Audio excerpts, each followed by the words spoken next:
Hello and welcome to Crucible of Worlds for more dedicated legacy action. Continuing with December, we are now trying some Monogreen Turbo Depths. This is a deck that I built a few months back and played one league with it, and it went pretty well. We just missed on a 4-1 with it, which is pretty good for a brew from nowhere.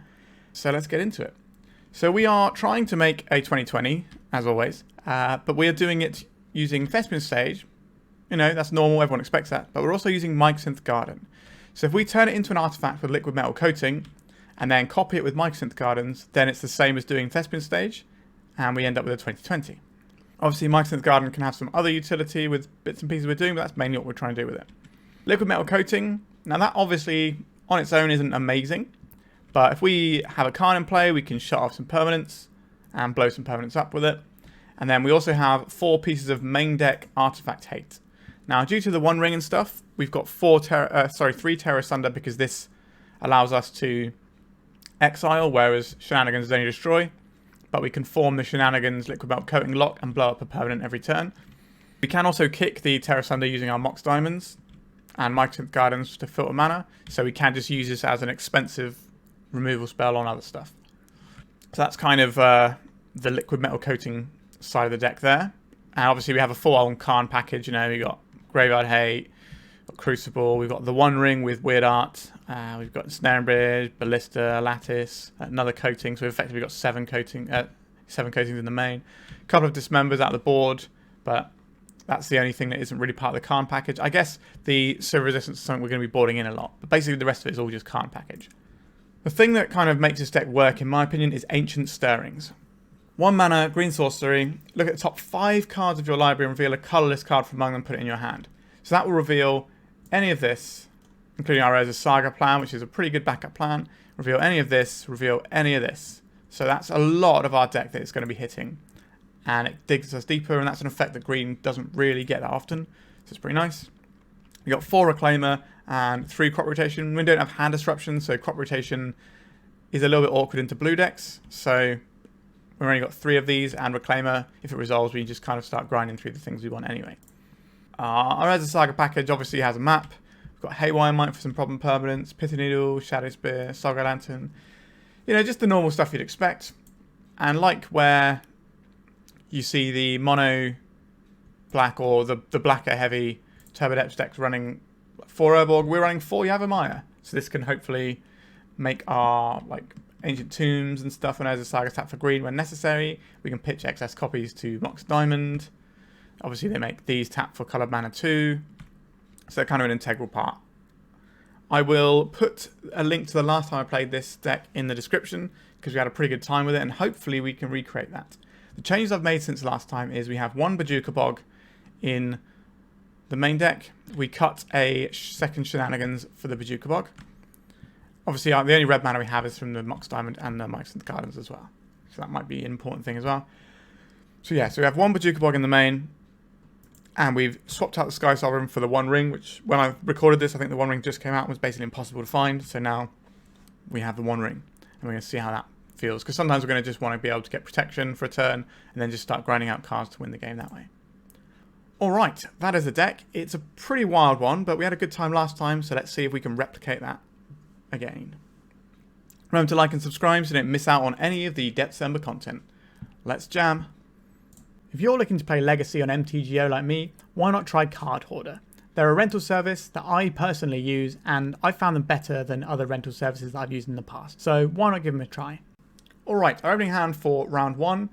We've got turn 1 Ancient Stirrings into an Urza Saga game plan. We can pivot into Karn, and obviously what we find off the Ancient Stirrings could just give us Marit Lage. I think this is acceptable, and I will keep it. Uh-oh. Chromox. Is this going to be Prison-y? We can beat Prison-y relatively well. Broadside Bombardiers, okay, yeah. So we already have an answer for a Blood Moon. That's what our opponent's going for. A Trinisphere. Alright, I guess we're not casting our Ancient Stirrings on turn 1. Understood. But I will still throw out this basic. Well, maybe this will dissuade our opponent from playing a Blood Moon, which might be a thing that can help us down the line, to be honest. A Rabble Master. That is a pretty potent threat. We're going to struggle a little bit this one. Turn 1 Trinisphere, always going to be useful. So, what difference does playing this Ancient Tomb make right now? It means we get to cast a spell at the cost of 2 life. Or we can get our Urza Saga running and start making constructs next turn. I think the constructs are better. We could, like, Ensnaring Bridge is not very good right now because we're not going to be able to get all these cards out of our hand. I think we're just going to start the Urza Saga ticking. We could have played the Ancient Tomb and then Tear Asundered the Trinisphere. But I think we need to deal with the thing on board that is killing us, because Rabblemaster kills in about 3 turns usually. Alright, so this is a goblin in and of itself, so they're going to make a bunch more things. If they stack the triggers correctly here, then their Rabblemaster is going to get extra big. Yep, they have stacked the triggers correctly. So that's 6, 7, 8, 9, 10, 11, 12. So we die on the next turn, we get to cast 1 spell or make 1 construct. If we put a construct in front of this, we take 3, 4, 5, 6, 7, 8. We are just cooked there. Turn 1 Trinisphere, pretty good.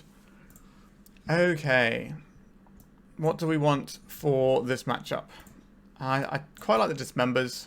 I think they're going to be relatively useful. Haywire Mite, pretty good here. Pithing Needle is okay. Can name Broadside Bombardiers. The Boseiju's good. We don't need the Bojuka Bog. We'll swap that out for a Dismember. Shenanigans and Tear Asunder. How useful is Shenanigans here? Pretty good. They've got a lot of stuff we can hit with it.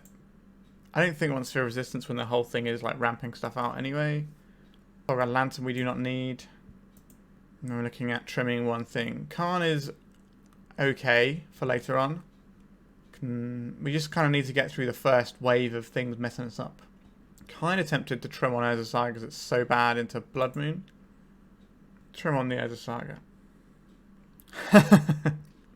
Alright. I will keep this though.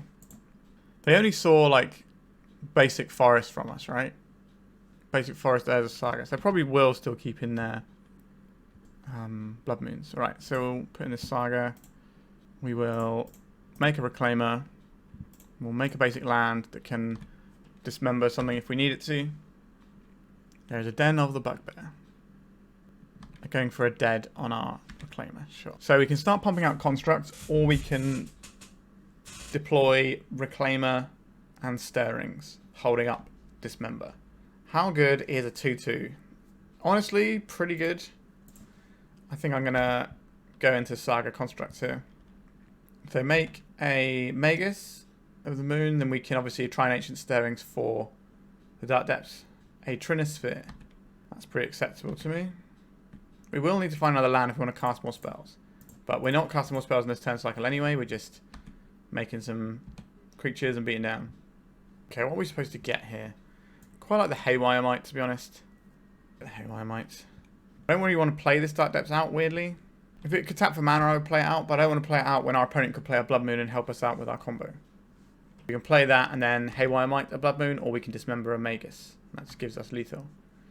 But we got the beatdown on our side this time. Broadside Bombardiers. But they could throw the Trinisphere at a construct here. So what happens here is we double block. They throw the Trinisphere at our construct. It's not worth double blocking here. We just take the 2. Let's see if they throw the Trinisphere or not. They might have to mitigate some of the damage they'll be taking.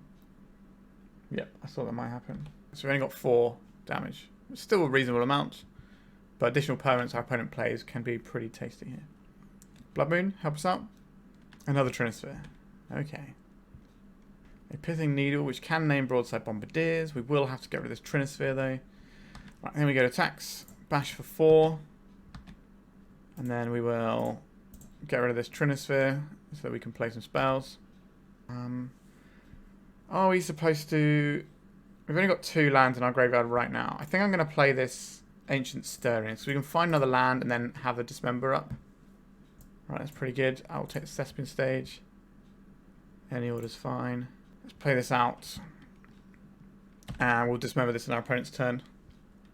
And then next time we just make a 20/20 and our opponent should lose to that. They've used 1 dead gone. They usually have 2 to 3 maximum. Magus of the Moon. Interesting. Okay. I'm down for that. I don't think they're going to throw the Magus here. They might do. They're kind of ahead on board now, so I think it's okay for them to not throw anything. Is our opponent pausing in our upkeep? I thought we were going to get dead gone then. Alright. So let's dismember this. Then we will play this on Broadside Bombardiers. Then we'll play a 3-4. Then we go to attacks. I don't think we're supposed to attack there, actually. We're on 16 life, though, and if something happens to our Marit Lage, we do want to clock our opponent. They only have one card in hand. They're about to draw a second card. But we shut down their Bombardiers. We've got lots of power in play. Alright. That went okay for us. I don't think we change anything. I think we just go back in. How do I feel about this one? We have a Dismember. We have some coloured mana off the Mox Diamond. I think this is acceptable. We got Boseiju as well, so we can strip out something that's bothering us. Like if they go Blood Moon, we can turn 1 2020. A Trinisphere, okay. That's not gonna help our current predicament, is it? Okay, I don't really want this Urza Saga doing stuff just yet. We can't play any spells, so here we go. We can Boseiju away this Trinisphere, play some spells. But the dream here is our opponent plays Blood Moon. That is what we're banking on. If they play Mages of the Moon, we can also use that. This feels so weird playing against Mono Red Prism when you're a Dark Depths deck, because quite often you are favoured because of their Blood Moons, weirdly, because they're just an extra combo enabler for you. Obviously, the turn 1, like Blood Moon on turn 1, is going to win the game most of the time. Serum Spirit Guide, go on, play the Blood Moon. Help us out. Well, we'll still need to get a green source. Okay, just the Broadside Bombardiers. Trinisphere, quite the Magic the Gathering card. Okay, we have a green source. So I'm pretty happy about that one. So we can Boseiju this Trinisphere end of turn if we want to. And then we can like clean up the Broadside, deploy our own Reclaimer, do some stuff. I don't think they're going to throw the Trinisphere unless they got another one. We're taking some damage there. A Blood Moon. Alright, this is exactly what we wanted our opponent to do, weirdly. Over to us. Let's play out our Dark Depths. And pass with Boseiju in hand. Thank you, opponent. You really helped us have a jam there. We can't block this because it has Menace, so we're just going to let this rattle through for 2. If our opponent doesn't play a land... Actually, no, they've still got the Ancient Tombs. They can cast Dead Gone here. We want them to play a spell here. Do they have a Dead Gone in hand? Interesting. No, you want to... They've got something. Could be the Dead Gone here. Red, red. Alright, so they're going to cast Dead Gone off of this one, I believe. They could have just taken 2 off the Ancient Tomb, though. Alright. Opponent's got 2 cards left in hand. So, I think we are on Thespian stage here. Or is it the Urza Saga? Is there a way that we get to play... I think I'd rather preserve our life total than try and get this Mox Diamond out just yet. Alright, so here comes the Saga. So this can be cast here. 1 life, 2 life. And then this makes black. No, it doesn't work on a Trinisphere. Alright. Okay. Maybe we can do some Karn stuff, or we can beat down with our Saga. We've got some options here. We can turn our Thespian stage into an Urza Saga and keep pounding out tokens that way. That can be a little bit risky in the face of more Blood Moons. Alright, nothing from our opponent is excellent news for us. Alright, we'll play a land. We could just start Karning away and just stripping our opponent of mana. That seems pretty good here. Because under the Trinisphere, if we take out the Ancient Tomb, that's a lot less resource our opponent has to work with. But do I just want to get an Urza Saga rolling? I think I want the Karn. And then we minus the Karn. Start getting busy over here. So we probably just want the Liquimetal Coating here. And next turn we can just start erasing all of our opponent's permanents. And if we draw a land, we get to do that. Actually, no, we don't because of the Trinisphere. But we get to strip our opponent's mana away pretty effectively. We just need to fade this 1 turn of them having action. I think maybe making the token is a safer play, but it's only a 1/1 token, and that kind of commits us to making the other one so that we end up with 3/3 tokens. Whereas Karn, if we untap with this and it's not under pressure, it's probably game over. So I think this is the line that wins rather than loses less, if that makes sense. And we're just going to lock them out under their own Trinisphere. Alright, they've got some action here. A Null Rod. Okay, that's pretty good, as it turns out. Let's have a look at our sideboard and see if we have anything that I want here. Not really. Crucible of Worlds is pretty good, though. That gives us a 20/20. Alright, let's see what we draw and see what we want to do with our... Ooh, that's pretty nice. I can go 1, 2, 3 to get rid of this. Okay, so I think we are tapping this for mana. And letting it go. I think I would like a Haywire Mite, please. And then cast this on the Null Rod for 3. And then if we exile, if we get another card here, that's probably the best thing we can do. So we'll use this ability, yes. We will get... We haven't played a land yet this turn. I kind of want to play a land. We could get Crucible. I think I'll take the Tree of Tails. Alright, we can't play the Liquimetal Coating because of the Trinisphere. But we do have a blocker for like something like a Lalia. But people don't really run that because the Broadside Bombardier is just being better. We can get rid of our opponent's Trinisphere if we want to, but I quite like having the Trinisphere there whilst we're Liquimetal Coating them out. We can also copy our Liquimetal Coating with Mycosynth Gardens and have double coating going. That will require some more mana to do. 4 mana. Caves of Chaos Adventurer. That is a pretty good one. However, we can probably... I'm just trying to think what's the best way of removing this. We can turn it into an artifact and remove it, but then they're still going to have the initiative. Kind of need to attack our opponent as well. Actually, no, we can't really... Oh, we can remove this now. But it's going to be more difficult, because this is non-creature, isn't it? So... Trinisphere is jamming us up a bit, so we could go blow this up, play Coating, or we could blow this up. We're just not quite able to get where we need to go this turn, are we? And we can't filter into black for this because we haven't got quite enough mana here. This is tough. Trinisphere really jamming us up. Which is why our opponent's playing it, which makes sense. This is going to kill us in very short order. So I think we probably have to get our Liquimetal Coating down, because this is our answer to Caves of Chaos Adventurer. So we're going to have to take one hit from this. And then we're going to have to try and get the initiative off our opponent.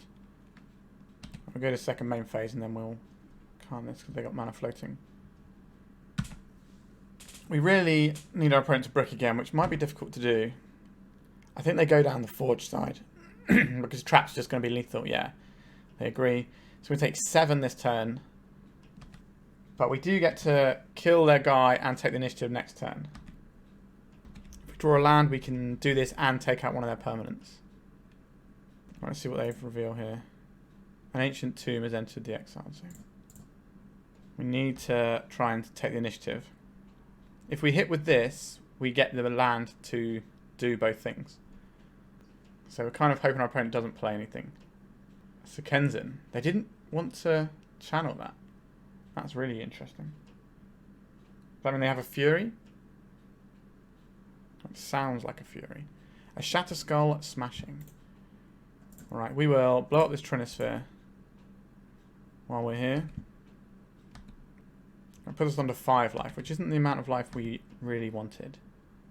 So we can put a Marit Lage into play. I think I would like a Mox Diamond. So we can put a Marit Lage into play right now.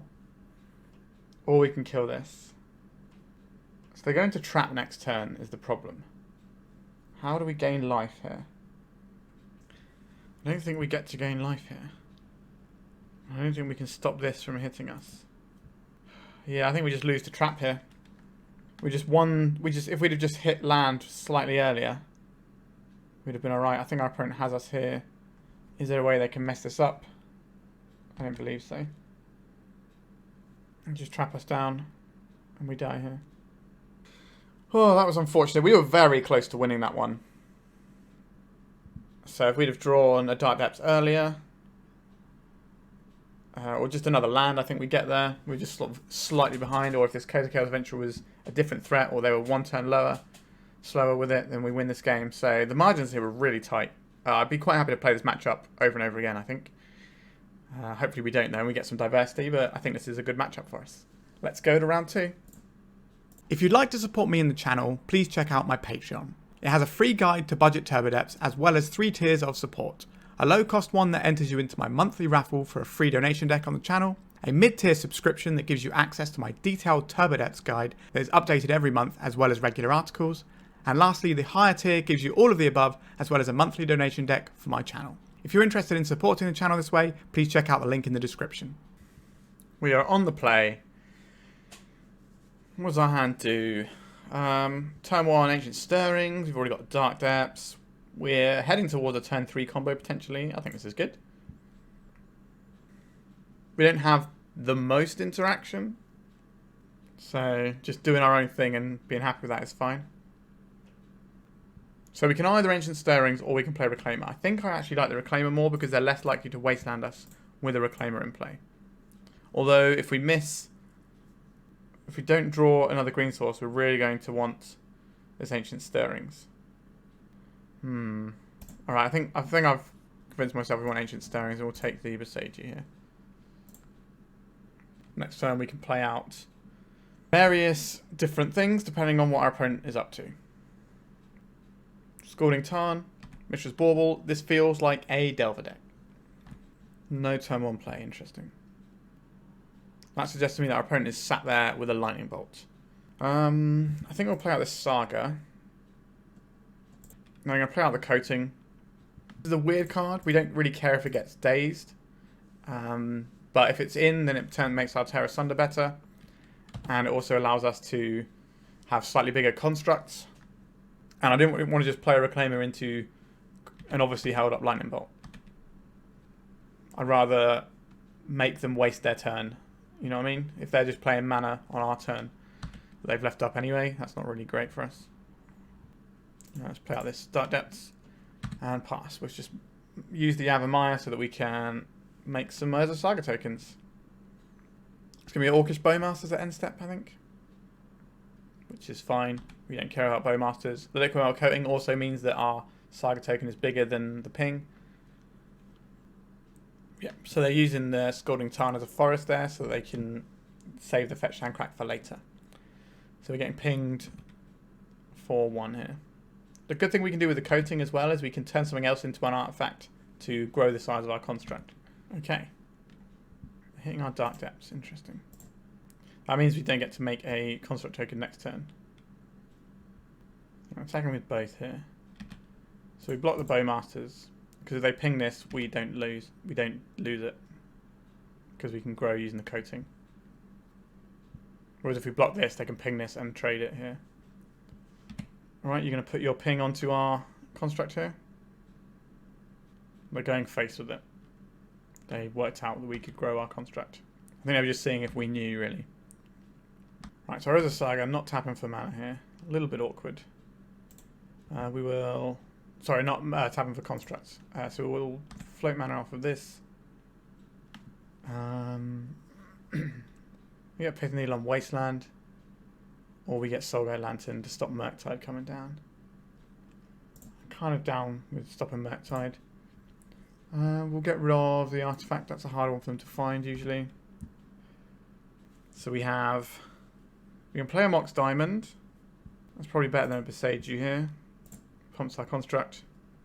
And deploy this Shadowspear. We can equip the Shadowspear. Make our Yavimaya into an artifact. Crash for an almighty 7 lifelinking. Pretty good. 1, 2, 3, 4. So they can't play a Murktide just yet. Okay, they can play a Murktide now, but it will be a 3-3. Brainstorm. Get a 4-4 Murktide. We do have an answer for that in Tear Asunder already. I think that's fine. Dragon's Rage Channeler. That guy is going to be a 1-1 forever. Well, not forever, but for quite a while. Well, it's going to be a 3-3 now, but we can turn it into a 1-1 with our Saga Lantern. They chose not to shuffle with the Ponder. Interesting. So they're going to bash us for 3 here, put us back down to 20.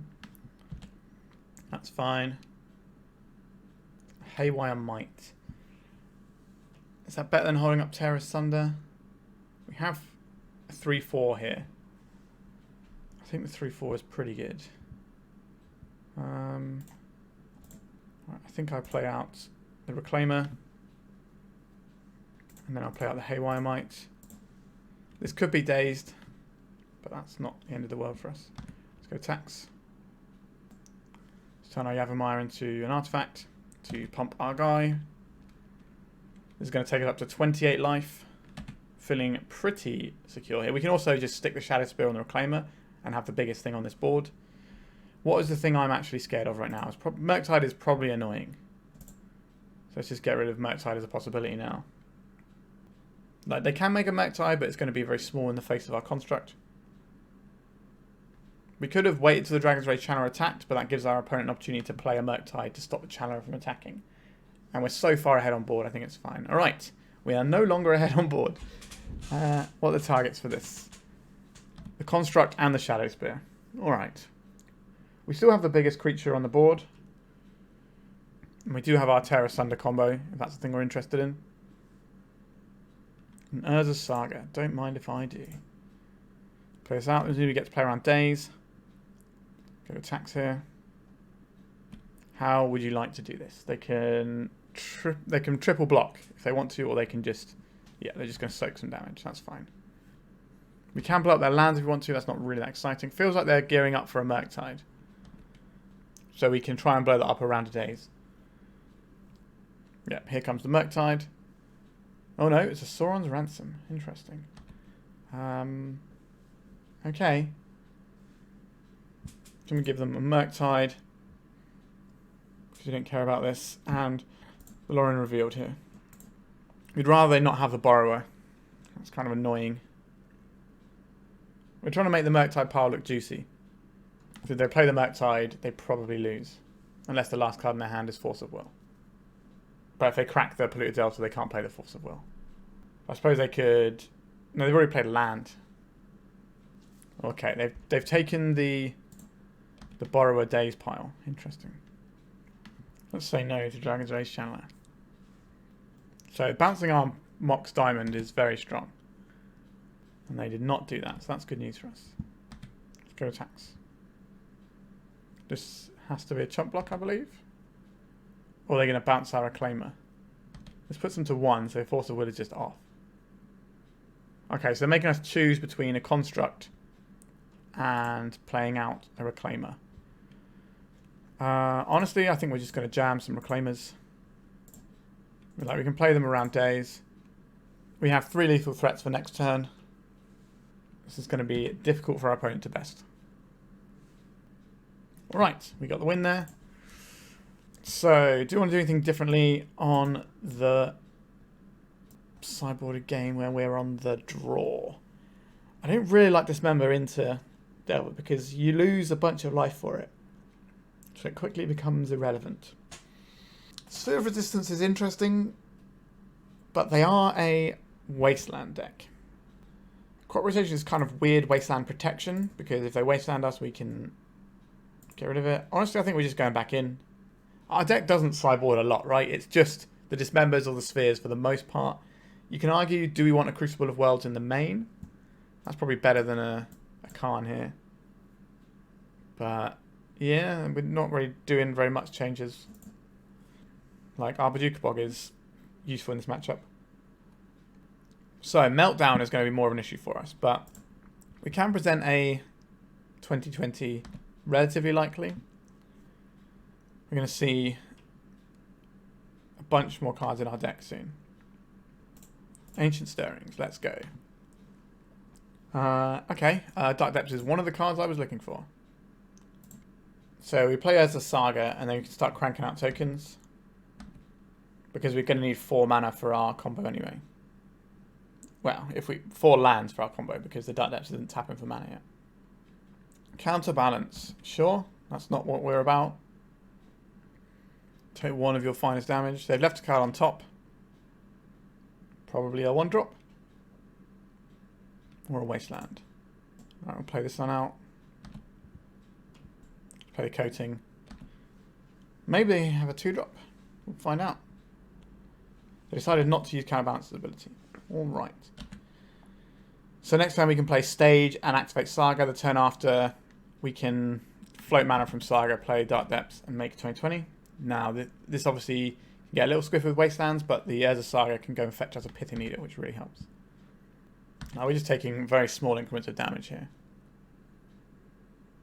Our opponent not doing anything. This suggests to me that they've got an Orcish Bowmasters. Crucible of Worlds is quite nice, but that's a thing for later if this first flurry of stuff doesn't really work. So we get to make a 2/2 that can be a 3/3 with the Coating. We are slightly playing into Meltdown, but again, I think that's probably reasonable still. We have other stuff going on. We do beat Wasteland with what we're up to as well. Now, if they Wasteland our Stage, we just turn it into a basic. If they Wasteland our Saga, that's a little bit more annoying. We get a token and we're a little bit slower on deploying our combo, but we're not under a lot of pressure just yet. They milled a Brazen Borrower and we have Thespian Stage at play. Interesting. I hope we get to punish that. Okay, there is a Wasteland. Targeting our forest. Our Thespian Stage. We're just going to turn into a forest and blank that. Alright, so they stopped us getting a construct, so they do get to attack here. But we get to make a 20/20, and we've already seen them go through one of their borrowers. Does that mean they have another borrower already? Possibly. But Crucible of Worlds will allow us to revisit this combo when the time comes. Let's float here. What do we actually want here? Is it the Pithing Needle still, or is it the Soulguide Lantern? Because we're going to do this sorcery speed anyway, and the Crucible is kind of an answer as it stands. Yeah, I think the Soulguide Lantern is actually where I want to be. What is the unique type they have there? Creature. Play this out. Make a 20/20. So we've got 3 cards in graveyard. A Petty Theft. Alright. They did have the other borrower. Annoying, but we have the graveyard covered for a little bit anyway. And we can just go again relatively soon. We're just taking 2 here. That's acceptable. We probably have to pop this Soulguide in our opponent's upkeep to stop them playing a Murktide, because it will be a 6/6. That'll be too big for us. The Mycosynth Gardens. That can allow us to get where we need to be, if that's what we're interested in. We can play this out. And then I think on our opponent's upkeep we have to pop the Soulguide Lantern to stop Murktide coming into play. We do have a Tear Asunder, but we can't be sure how reliable that's going to be. Dragon's Rage Channel can obviously change things up pretty quickly in terms of how many cards in their graveyard. They're just bashing us for a little bit here, aren't they? We know they've got a borrower hiding out. I would like to kill the borrower, but that's going to stop our next turn from doing anything. So I think we're going to try and kill their counterbalance and get some action out of our opponent here. This also means that our Crucible is more likely to resolve. Dragon's Rage Channeler on top. Okay, that's good information to have. Got a play opponent.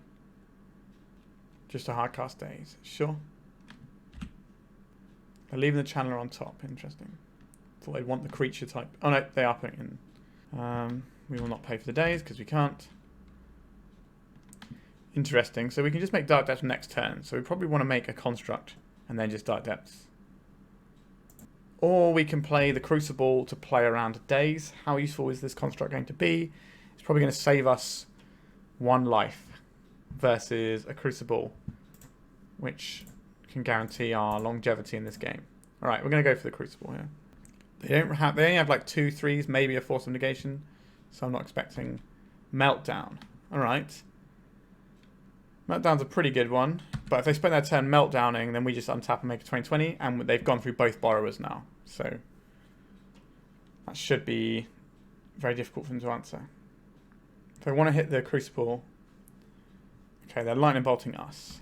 That's not very friendly. Also, if they melt down, we also Liquimetal Coating one of their things so that it gets blown up as well. This is going to be a painful turn for us. Alright, so it's going to put us to 4. So another lightning bolt will kill us. So we're in pretty tight margins here. We'll float off of this. I guess we get the Haywire Mite. Can at least gain some life with it when the time comes. Alright. We need to dodge a lightning bolt. Right, they're cracking their fetch land. They can't put the borrow into play right now, so that's not an issue for us. Oh, they just had the lightning bolt straight up. And they're going at our dome, and that is game. Alright. Yeah. If we had like a mana, we still don't survive that because of the Haywire Mite. I think this is fine, honestly. That was very close to us winning. The margins we're losing by are very small, which is nice. Obviously, it'd be better if we were winning, but... interesting. We can play 2 Elvish Reclaimers out on turn 1, but we're very cold to Meltdown if we do that. I do think we keep, though. So I think our play here is Mox Diamond pitching the Dark Depths. Play the Elvish Reclaimer, then play out the Urza Saga and start crunking out tokens. Okay, not great versus the old Meltdown. We need to find another mana source. Delver of Secrets with weird art. Cool. Couldn't even tell you what set that's from. Alright. Over to us. A crop rotation. That's not the mana source I was really hoping for. I think I'll play out another Reclaimer. Around the days. So the plan here is to sacrifice this to the Elvish Reclaimer next turn. With the trigger on the stack. So Wasteland this turn is probably going to be lights out for us. But maybe they didn't have it. Fingers crossed. They did not reveal. So it could have been a Wasteland. It is a Wasteland. Alright, well that's a disaster. But we only need to put 1 more land in our graveyard and then we got 3 4s. Alright, our plan now is we are the beatdown. Ancient Tomb. We can put this into our graveyard using a Mox Diamond. And then we are on the beatdown plan here. And hopefully we can crop rotate into a Bojuka Bog to slow our opponent down from getting the 1 creature that outclasses us, which is the Murktide Regent. They'll probably have a second Meltdown. That's pretty common these days. It's usually like 2 Meltdowns and a Null Rod. It's kind of roughly where the list seemed to be after Eternal Weekend for the old Grixis. So they brainstorm to set up their Delver. Look at that. They set up their Delver and have the Molten Collapse. This looks like the second place build from Eternal Weekend, North America. Right, so this Molten Collapse is going to be annoying and take out one of our guys.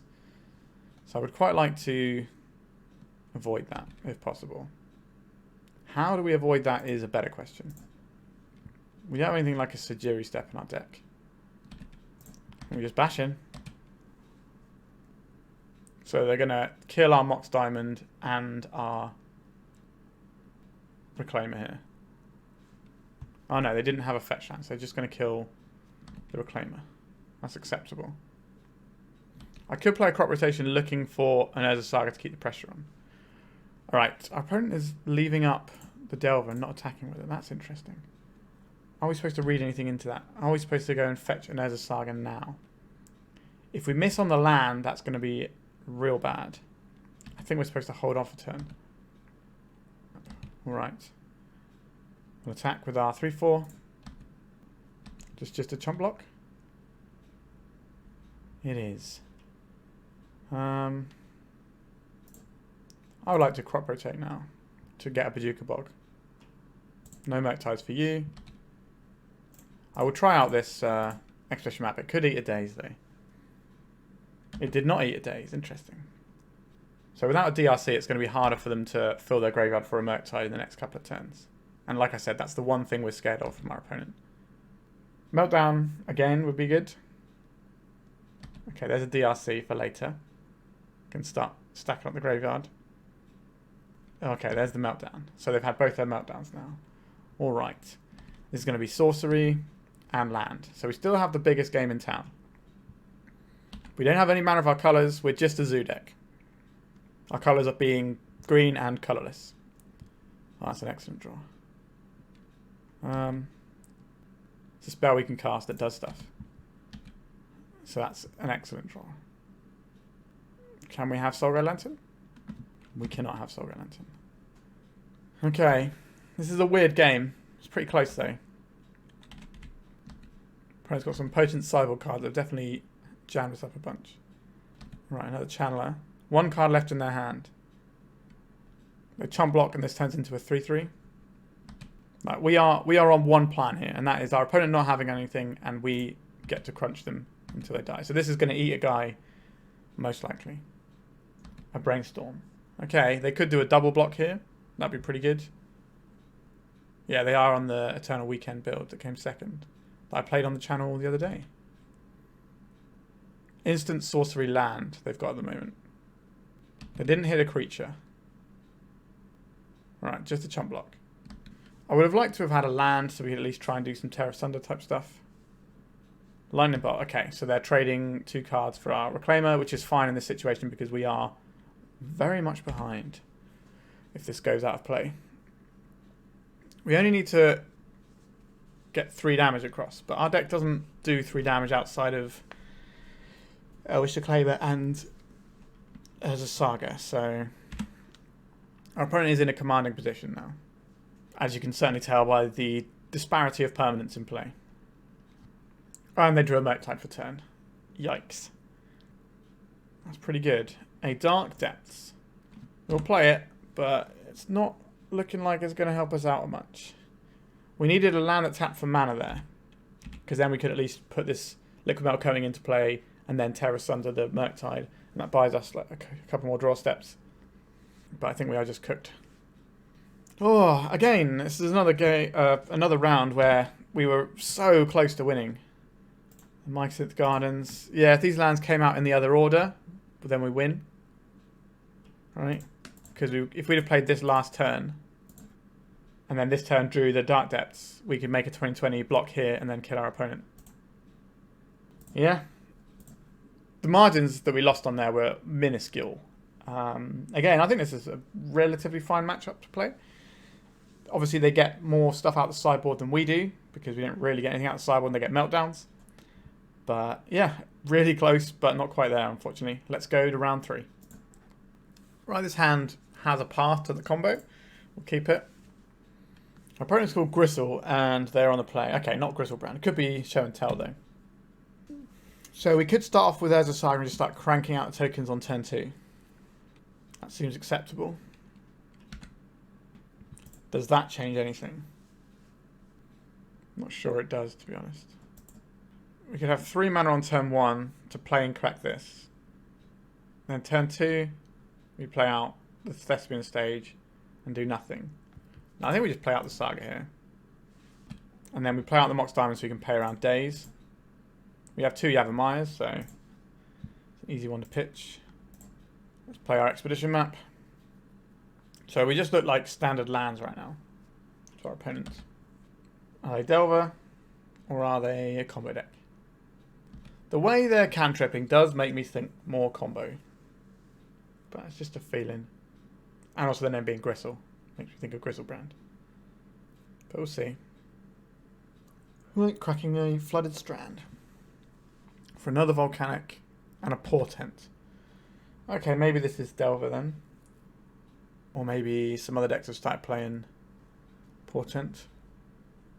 It's like the old days of Miracles. And that was a deck. Over to us. A Crop Rotation is not a bad one to have here. I think I'll play a Yavimaya. Although you could play the Ancient Tomb and activate and have Crop Rotation available. That seems reasonable given current life totals and that's not being under pressure. So our opponent is Delver. It feels like they've got a Murktide Regent hand where they're just trying to fill out their graveyard and slam a big dragon, which we might be able to break up. Right, so there is a Dragon's Rage Channeler. Scalding Tarn, not a Wasteland. That's nice to see. But if they have a Wasteland, we crop rotate the thing they've Wastelanded. There is Big Daddy Mercs. Sure. Alright, so we got ourselves a 3-3. A Shadowspear. How does that change things? If you get a Mox Diamond here, so this goes up to 4, then it goes up to 5. Are we going to have the mana for that? Make another little friend. This gets us a Mox Diamond. Get rid of this Dark Depths. Play this out.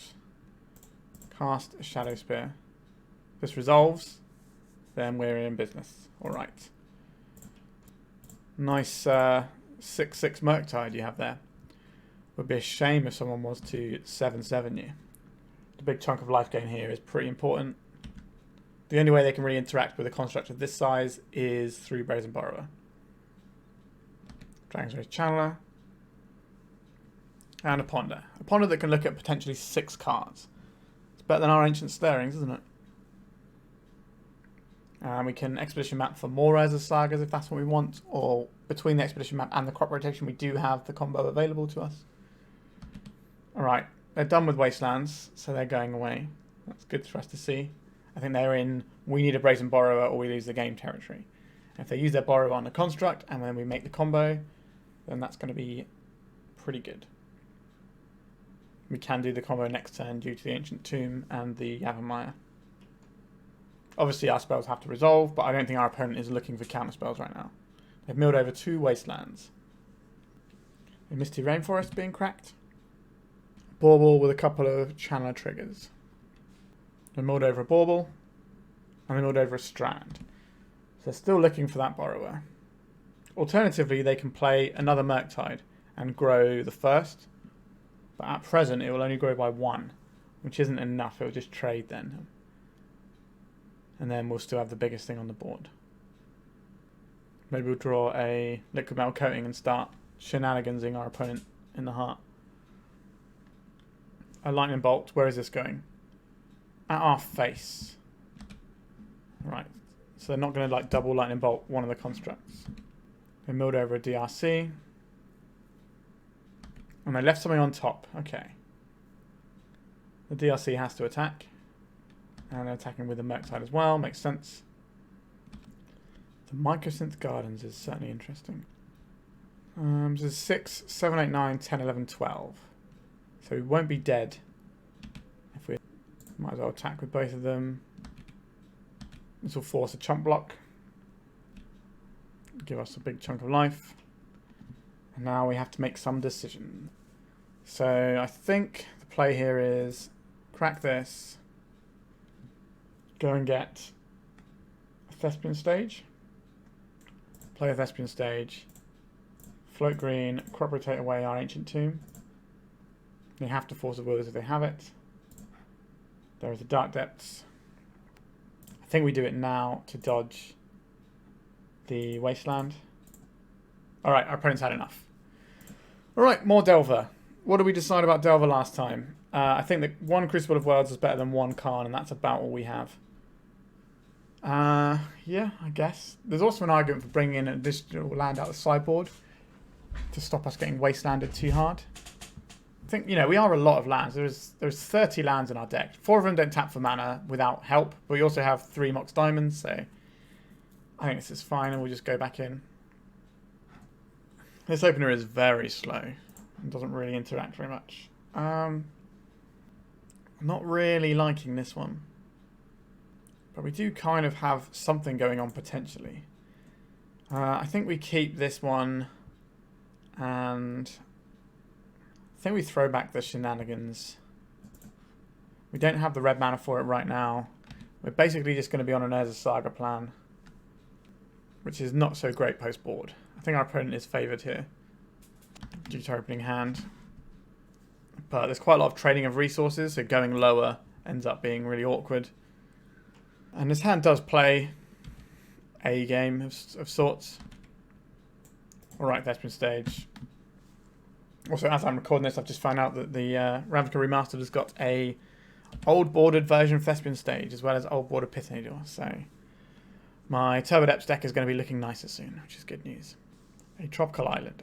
Alright. Let's see how much they care about our Liquimetal Coating. Again, this is something we don't care if it gets days. That's days out of our opponent's hand, but it has some interesting utility. Seek the Beast, I believe. There it is. What do they have? A Lightning Bolt and a Scalding Tarn. So they can just bolt us upstairs just to get the value of that card. And that's fine. They've also drawn the Scalding Tarn off of it. Okay, they want to play a Wasteland more than the Scalding Tarn. Pretty reasonable given we played an Urza Saga. So they're not going to be able to get that the Scalding Tarn out. There's a Ponder. So we might not get any value off this Questing Beast unless they just point the Lightning Bolt at our head, but that's pretty low value for Seek the Beast. Yeah, they're not even going for it, sure. Over to us. Tear Asunder. I want to Tear Asunder. So 1, 2, 3, 4. I don't think we need to Bojuka Bog now. But if we do, then we can next turn Ancient Tomb and try a Karn out. I think that's worth it. Just say no to their graveyard now, slow them down a little bit, and then next turn we can play Ancient Tomb and try a Karn. We haven't really given them a lot that they might want to daze. But the pressure we're under means that we can't really afford to wait another turn. We'll take 1 from this guy. Alright, does our Karn resolve? If it does, then we're going to be relatively okay. Alright, it did. Excellent. So we will Liquimetal Coating away their red source here. Because I believe they are the deck that won Eternal Weekend Prague, which was a blue-red Delver deck splashing 1 Tropical Island for Questing Druid. So most of their spells are red or blue. Sure. This is going to do some work here. There is a potential that we lose our Karn this turn. But we can't cast the spells in our hand due to our mana base right now. So we've got instant, artifact, land. So the Channeler is not a 3/3. I don't believe they're going to kill our Karn unless they can turn it into a 3/3. Because I don't think they're going to be able to stack enough counters on Question Druid when all they've got is 1 land drop available to them. If there's no lands on top of their library though, that's a very different kettle of fish. Right, so they found a land. They're going to go back to the Channeler well, I believe. Well, he's going to bolt our Karn. That's really good. Yeah. So this means they guarantee killing the Karn. They might be able to flip the Channeler as well this turn, and then bash us for 3 on top of that. And our opponent has got us done and dusted here. Now, if we draw a green source, we can present a Marit Lage kill. So it's not like we're out of the game yet, but things are definitely in our opponent's favour. All right. Let's see what the future holds for us. We did find the green source. All right. So tap this for green. Cast crop rotation. If this doesn't work, we at least get to Liquimetal Coating and blow something up. All right. There is our Dark Depths. So we go green. There's no way we get to do our thing here, unfortunately, and hold up the Tear Asunder as well, which is annoying. All right. Do you have your 1-of Stern Dismissal, opponent? I hope not. Now, they can play Murktide and just keep beating down. Got it. That's pretty bad news for us. That's probably game. But we do get to Tear Asunder their Questing Druid next turn, which can buy us a little bit of time. And we've now got rid of their 1 answer to Marit Lage from their main deck. So this is half our life total we're about to lose, but we can stymie that next turn with this Tear Asunder. If I just jam a Murktide here, then that's going to be super bad. How do we beat this if that's what they have? Our own Marit Lage isn't good enough. No, I think that's game over there. I think we can go to game 3. Again, I don't think we're making any changes from this point onwards. I think we're just going straight back in. Oh, the margins we're losing by. Like, obviously, that one wasn't the closest, but some of the other games have been very close. Alright, this is a turn 3 combo kill. I guess that's acceptable. Put up the stage first. Because the Ancient Tomb can be useful alongside a Saga if we get Wastelanded to sort of catch up. It's going to be a Ponder or a threat. It's a threat, sure. Ancient Stirrings, I like you, but that's not what we're about right now. So if they don't Wasteland us this turn, we get to make a 20/20 next turn. And then, I can't remember if they had anything in the sideboard that beats the Marit Lage token. I think it is just the 1 Stern Dismissal in their deck. And obviously they could have changed from the Prague list. Alright, please don't Wasteland me. I'll never Wasteland. Alright, that's annoying. So now we have to make some choices. Or maybe we just draw another Thespian stage.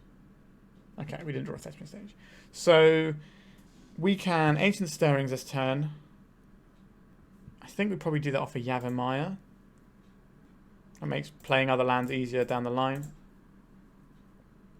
So there is our Thespian stage. That's 2 turns away. And we could be getting bashed for 6 next turn. If that's the case, then we lose. So we need their channeler to not flip and them to not put more pressure on board. Alright. This on its own can't get Delirium. They've left a card on top. That's horrible news for us. At this point, I think you're putting most things in the graveyard for channeler. So it's going to be like Stern Dismissal or Wasteland. I suppose the downside of us playing that Yavimaya instead of a Forest is that we can't copy the Forest with our Thespian stage next turn. But the problem with doing that is a Wasteland still beats the combo later on because they just Wasteland the Dark Depths. And we're not going to have enough time to go through loops. What are they surgically extracting? Is that our Thespian stage? It is our Thespian stage.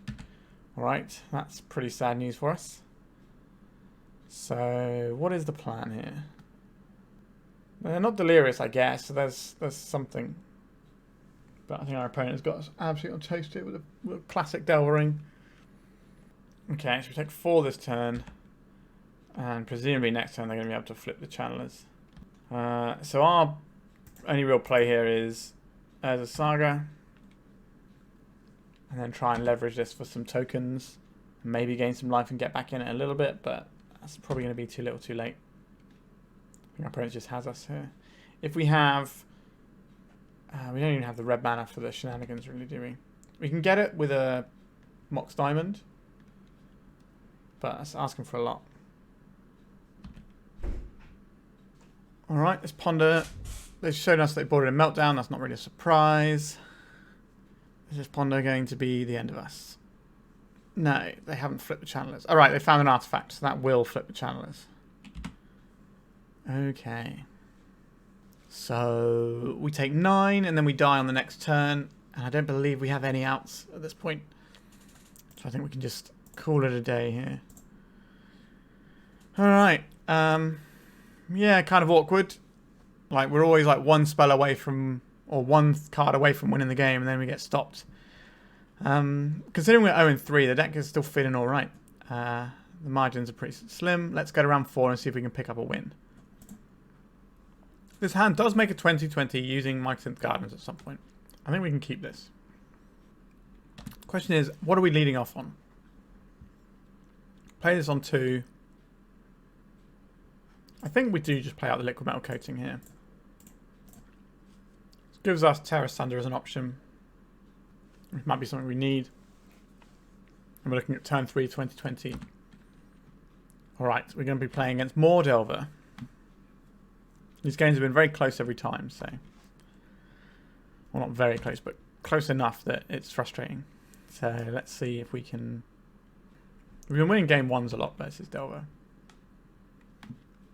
Thespian stage. Does that change anything here? Play this out. Are we just getting rid of this channeler right now? I think we probably are going to give it a go. Costs us a bit of life, but we can pay around days. Alright. Stop the initial creature that is also an engine for them to find things. And they're going to have very few answers in their deck to what we're trying to put out. So that's nice. Okay. So they're on a Grixis build by the looks of things. Could still be the 4-colour build. Elvish Reclaimer, that's interesting. Alright, we'll float some mana. We will attempt a crop rotation using an Ancient Tomb. Don't want to take much more life in this game, so. Force of Will, pitching Force of Will. Okay, that to me suggests that we are playing out this Elvish Reclaimer. We've got this 2 spare mana that's not going to do anything for us, unfortunately. We can make a 20/20 next turn, but our Reclaimer has died. Okay, we don't get to do that. A Delver of Secrets. Ancient Tomb. We have a Thespian stage here. Can we just immediately turn it into a forest? Keep ourselves safe instead of trying to play this chicken game with the Wasteland. We haven't got anything else going on. Alright, they've revealed a Brainstorm. Bash in for 3 with a Delver. A Pithing Needle. I'm down for casting Pithing Needle. Can name Wasteland. Mycosynth Gardens, and we need to find some business. If our opponent plays a Murktide next turn, then we have 1 draw step to find business. Yep, Orcish Bowmasters is a pretty small and irrelevant creature for the most part. It does change the clock, so it's now a 2-turn clock. I suppose that's pretty relevant. So it's kind of similar actually to if they had a Murktide there. Business? No business. Alright, our deck did not want to play ball there. Alright, I guess we'll continue doing this plan. I don't think we want to just try and sphere resistance our opponent, although we haven't done that yet. Maybe we should try it and see how it feels. The Shenanigans pretty hard against a deck that's messing with your mana base all the time. It does feel a bit Danger Town though. Let's have a Tree of Tails in as well. I wouldn't mind having more mana sources against the deck. Actually no, we kind of got floated out last time. It's not. Let's get rid of these crop rots and just have spheres and see if that helps us out.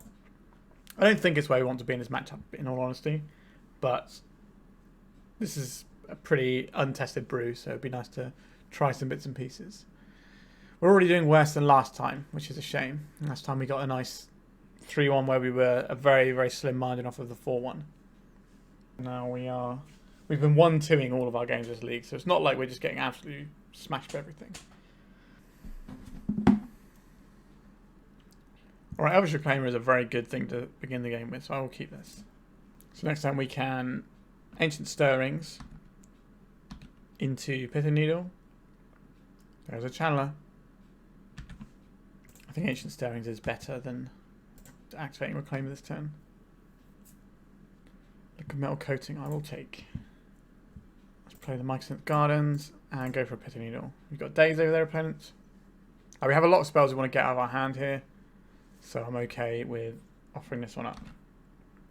So we can play Coating, and then next turn we can get our Dark Depths token. Our opponent might just wasteland us here, because Mycosynth Gardens is definitely Shenanigans.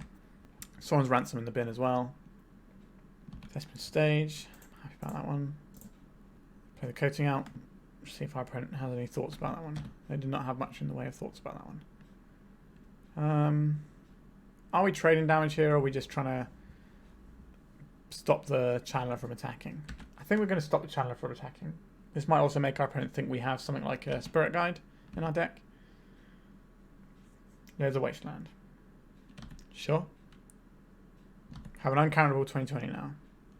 Which of these cards would I most like to go into our graveyard? Probably the Yavimaya. I like having a basic here. Right, in our opponent's upkeep, we're going to do the thing. A Stifle.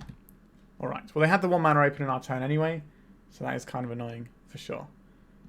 We at least made the mana tap on their turn. We can redo this play next turn, but Lightning Bolt's pretty good. Yeah, this looks like the build that came second at North America Eternal Weekend. Alright, we get to do that play now without worrying about Stifle. Probably lose our Urza Saga here to do it, but that's fine. I'd rather lose a Saga or the Mycosynth Gardens. If we lose the Saga, we can just do the same play again the next turn, make another 20/20, and that seems good to me. We now have a 3/4.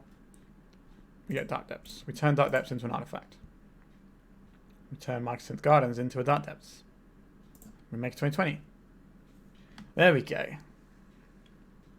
Right, Brainstorm. We know what our opponent's looking for. It's Brazen Borrower. The opponent should probably know if they're dead or not right now. Maybe they're thinking about transforming their Dragon's Age Channel into a 3/3 to block with. But we do have a Tear Asunder to help that out. They always have it, don't they? Alright, goodbye, Marit Lage. We are winning the race if that's the thing we want to try and do. Or we can just make a 20/20 right now. So if we play out the Mycosynth Gardens... No, we can't do it right now, actually, can we? Play out the Mycosynth Gardens. Then we attack here. Then next time we just make it anyway. And we just hold up this Tear Asunder. Untap, make it 20/20. Ponder. Is the sorcery they need? It is the sorcery they need.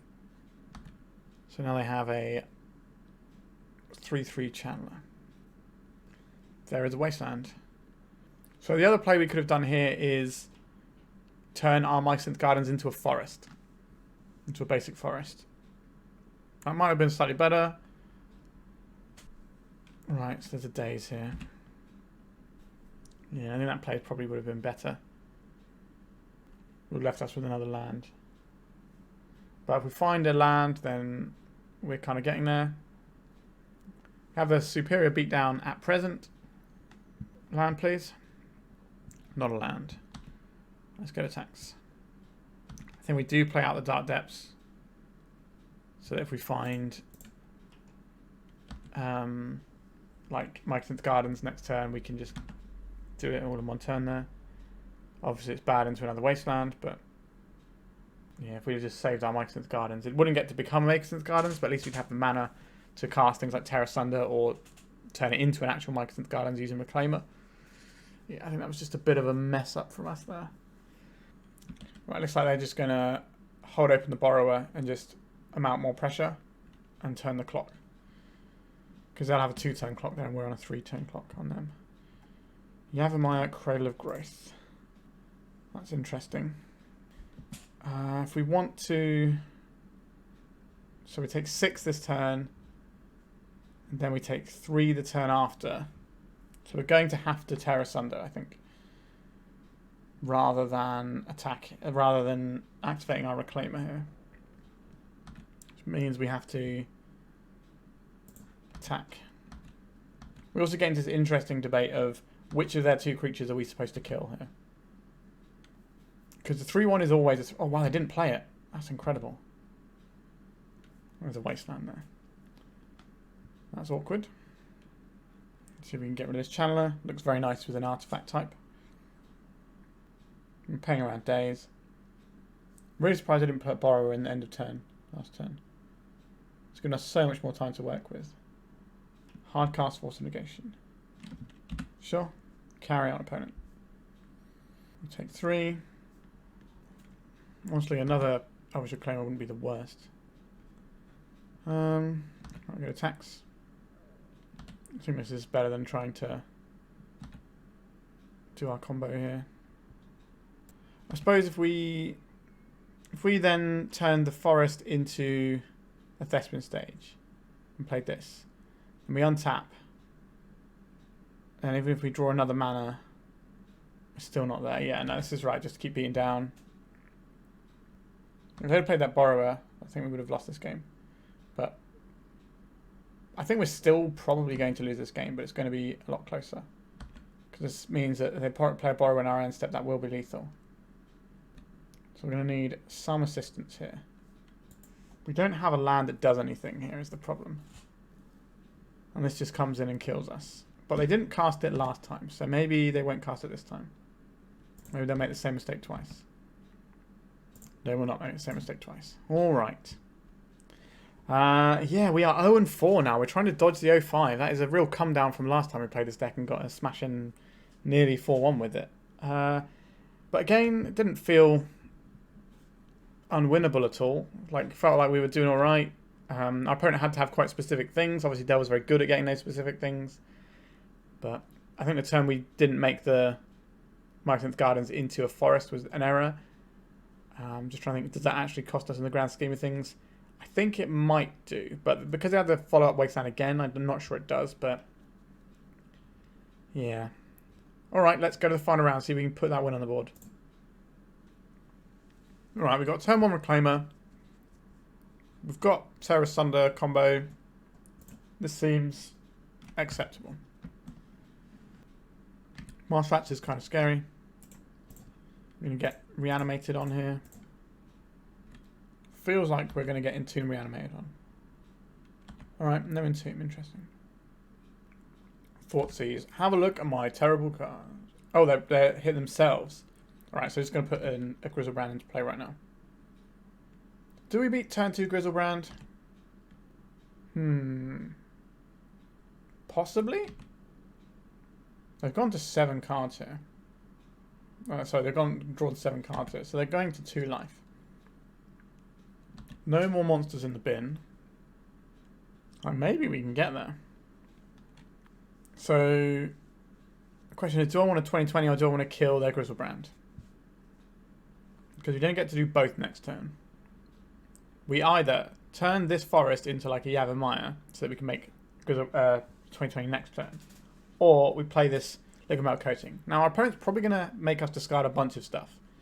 So I think we probably have to go and fetch the Yavimaya here, because they could discard our Tear Asunders or our Liquimetal Coating, and then our Tear Asunders don't do anything. 7 of your finest damages. Yep. I don't believe they're going to draw cards here, but they might do.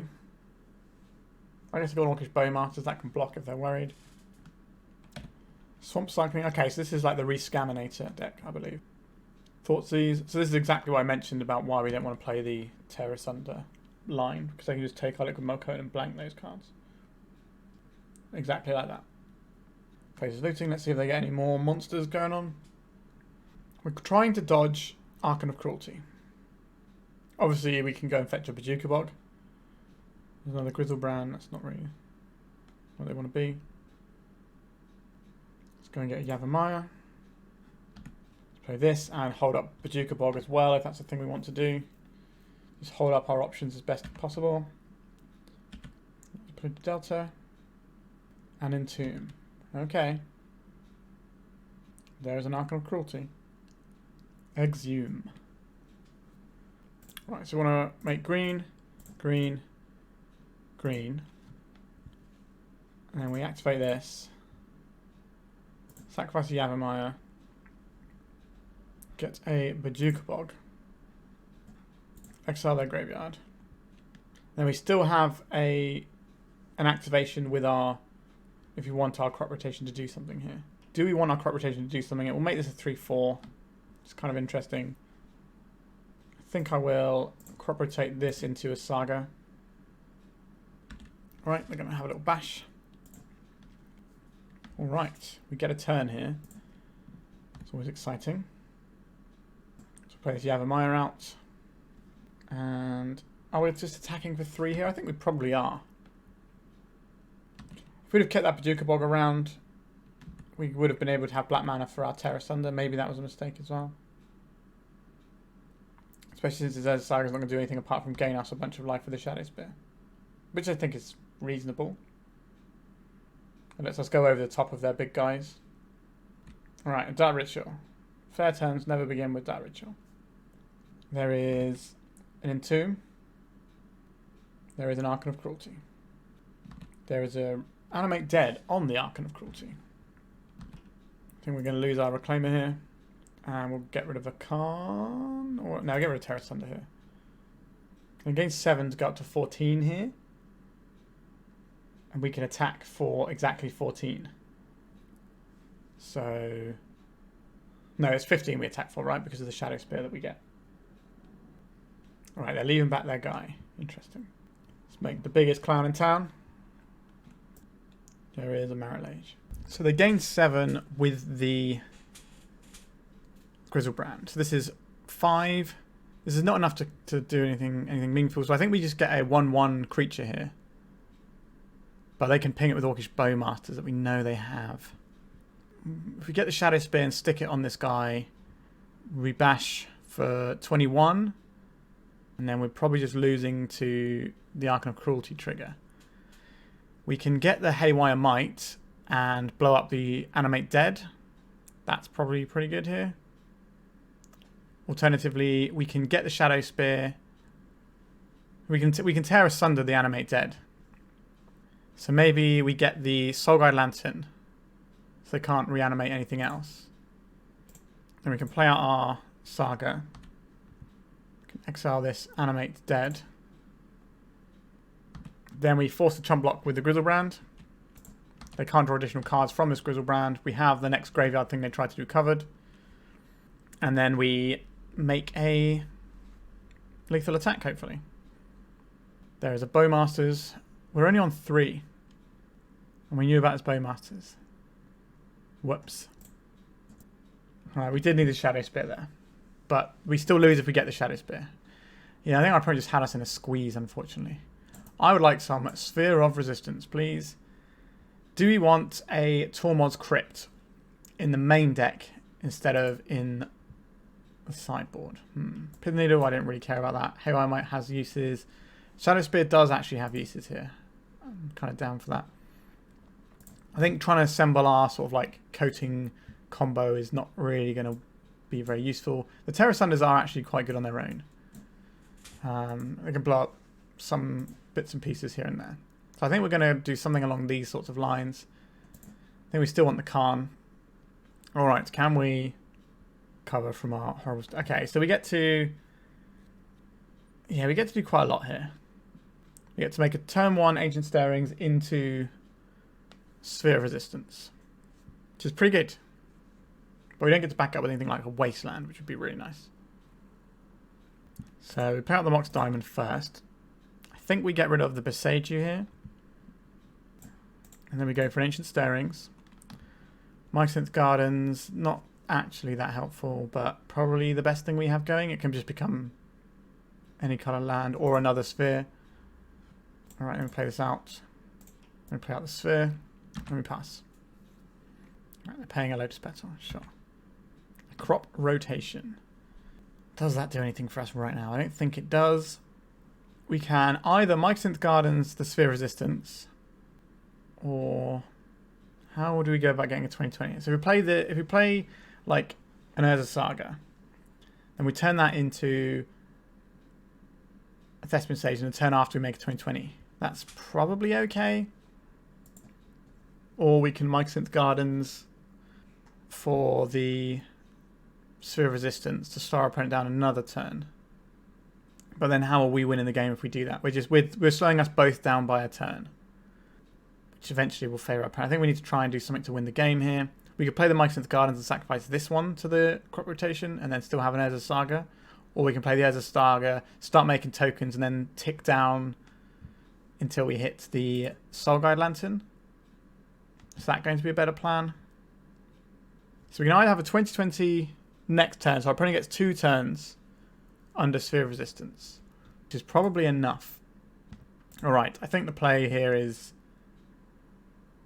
the Urza Saga. We can hold up crop rotation for Bojuka Bog, and we can also just make some constructs. I think that's the play. Alright, our opponent didn't play anything there. That does change how I want to play the game a little bit, if I'm being perfectly honest. A Sphere of Resistance, you say?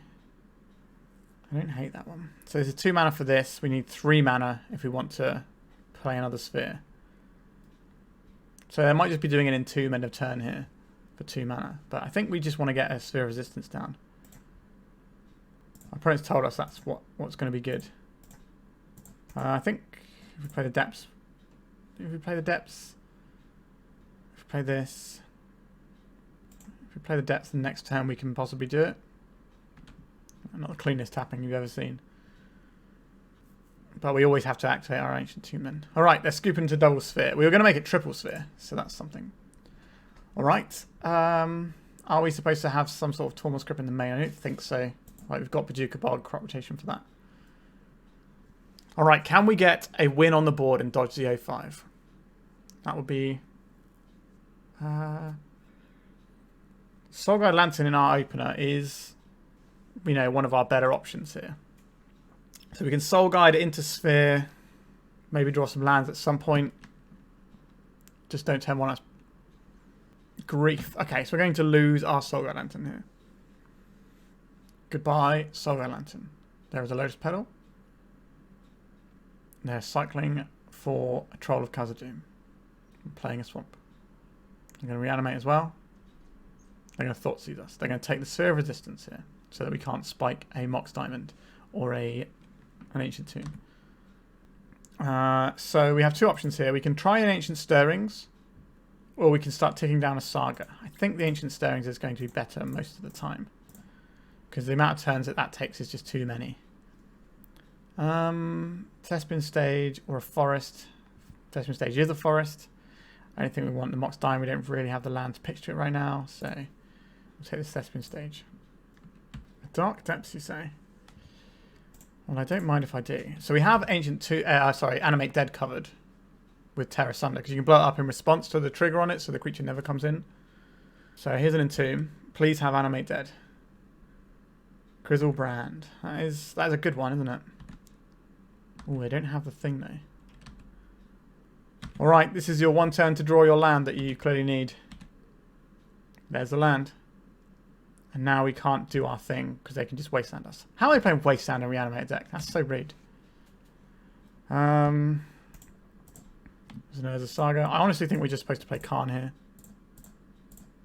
We can go get Tormod's Crypt. It's large so I don't misclick, which I have done before. Next turn we can go and get Pithing Needle. And then if they try and wasteland in response.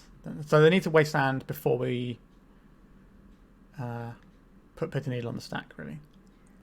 Animate Dead, targeting Grizzlebrand. Say no to that one. So we have a 2020 we can make right now. What do we have on our sideboard that helps here? Honestly, I wouldn't mind a Sphere Resistance, but that's not really where we're at. We can get a Liquimetal Coating here and shut off their black mana. Right, that works. 3 mana for this, 2 mana for this, play Coating, yeah. Okay, so this becomes this. This minuses. We go get a Coating. Play out Gardens, I think. Play Coating. And then our opponent's upkeep, we turn off their black source. Yeah, we got a match.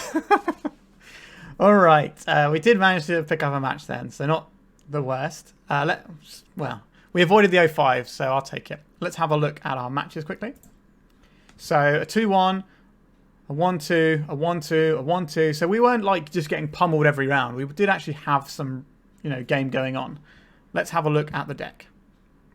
So we obviously did worse than the previous time I played this, where we felt like we were actually doing really good stuff a lot of the time. This time, we did trip over ourselves a little bit with this sort of package. Like, it's December, we're trying to do the meme thing of the Mycosynth Gardens Dark Depths, which we did do once. But we kind of tripped over ourselves a little bit by having these cards in hand that didn't really do anything for us sometimes. So that's definitely somewhere where I would look to adjust this. And maybe that also means we're trimming some Mycosynth Gardens. I do like Mycosynth Gardens versus combo decks where we can play Sphere and just copy it a bunch. That feels very effective. But I think this side of the deck is very strong. I think Karn is obviously a pretty strong card anyway. I think this is probably where you need to make the tweaks. So you could have like another crop rotation and then trim out some Tear Asunders and Shenanigans for like other stuff. Maybe we want Lone Boseiju, and then we can kind of do a similar thing with the Liquimetal Coating, but actually have a Boseiju, which is going to be better than Tear Asunder and Shenanigans a lot of the time. So there's definitely some thoughts there, and Karn can just nail a bunch of scary artifacts anyway, so we don't really need Tear Asunder can, if without the Karn, can kill a One Ring, but against a lot of One Ring decks, the Karn on its own is going to do the work for us anyway. So that's probably where I go with this next time, start messing with these slots. So maybe 2 Mycosynth Garden become 2 Boseiju, and then we have another crop rotation, some life from the loams, and then maybe we still want coating. Oh, maybe when we trim the coating and then get like some more interaction, because we didn't really have a lot of that. I don't know. It's difficult to work out exactly how we should be tweaking this one. But I think we showed what the deck can do, and the Bojuka Bog in the main deck was nice. That was a good change from last time, even though our record was much worse than last time. I think we're on the right sort of track here. We did play against a whole bunch of Del, which is obviously a hyper-efficient deck that can mess with our mana base and also stop us playing big spells and things. So that was always going to be a little bit tricky, just queuing into them a whole bunch, because sometimes they're just going to have the things. Like we did have someone who had like the Borrowers all the time, but they see so many cards that's not unexpected. All right. I don't really have much more to say about this. I think it kind of speaks for itself, and you should watch the other video because that went a lot better and was a lot more fun, and we got to do all the things. But we are like, what, halfway through December now? So still, or just over halfway. So still more action to come. So make sure you subscribe to the channel and don't miss any of it. All right. Thank you very much for watching, and goodbye.